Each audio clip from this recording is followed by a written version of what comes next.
Hey guys, welcome to another clip which has been posted on the Canal and Rivers UK group on Facebook. Now, today what you see me doing is I'm just currently getting the lock at the Lime Clean Cafe, which is lock 23 West on the Huddersfield Narrow Canal, ready for a boat which we've been helping down from 24W on the Diggle flight. And as you can see, this lock was quite unique in its own way, to be fair. As you can tell, the top paddles are designed slightly differently. Now, these are a unique set of paddles you get only on the Diggle Flight, and the one thing which makes this lock very unique is the paddles on the lock aren't actually mounted into the main bit of the canal. They're actually mounted into the same tunnel which the overflow uses to kind of go around the lock and take excess water into the lower section of the canal. And here, what I was just stood there talking about was basically the same thing, to be fair, but the audio wasn't too great. That's the viaduct that the railway bridge goes over. Now, that's the same railway which comes from Standish Tunnel in Marston. Pretty interesting, to be fair, actually.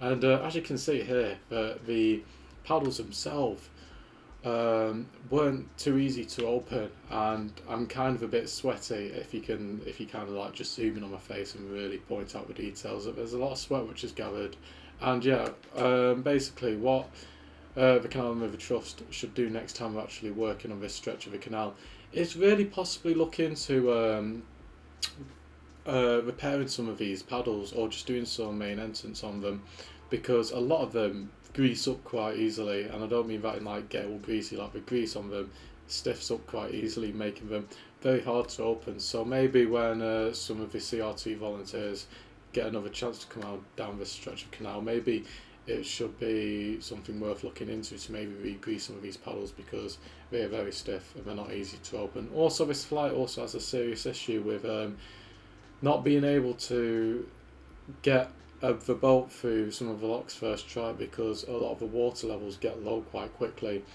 Here's me flexing my windlass, typical me. And yeah, do you know what? There's not really much else to talk about, to be fair. It was quite a sunny day, and as you can see, the footage isn't the best because the sun kept on getting in the way. So yeah, what we're going to do is we're going to move on to the next clip. So what I ended up doing once the bolters had actually got into lock 23, instead of staying there and kind of just standing there like a gnome waiting for the whole lock to finish draining, what we did is we let the boat owners actually finish up on that lock, because we were in quite a bit of a rush actually, because we only had 20 minutes until we actually had to head back up to the top of Uppermill and pick up my sister. So we went down to the second lock down here, which is lock 22, and as you can see, maybe for a bit of a future reference, maybe I shouldn't have opened those paddles up so quickly, but to be fair, I was kind of a bit excited, and I get a bit carried away sometimes when I get excited. Now, this lock was being a bit unusual today actually, because as we were opening it up, we kept on hearing like really weird bubble noises coming from the pipes where the water comes into the lock from the upper section of the canal. It was very interesting actually. And what I was doing here is, because as I looked down further down, the water level was all over the place, to be fair. The overflow was running like mad, and what I was debating, maybe I should actually let this lot of water into the lock, drain it, and then do a second time round just to actually slow down the amount of water which is flowing into the lower section of the canal. Because when we were driving past earlier, we found that lock 21 was flooding like mad, because there's been so much rain over the last few days that there's just been too much water which is gathered in the canal. And again, me opening up the paddles like I'm Sonic or something, typical me. It's kind of a way I just open locks, to be fair. I just love opening them up as quick as possible. Now, I'll probably get a lot of complaints coming through saying, oh, you're being very disrespectful the way you're opening up the locks, you're opening them up way too quickly, you're not looking after them properly. Thing is, it's not like opening up the paddles, it's not too bad, to be fair.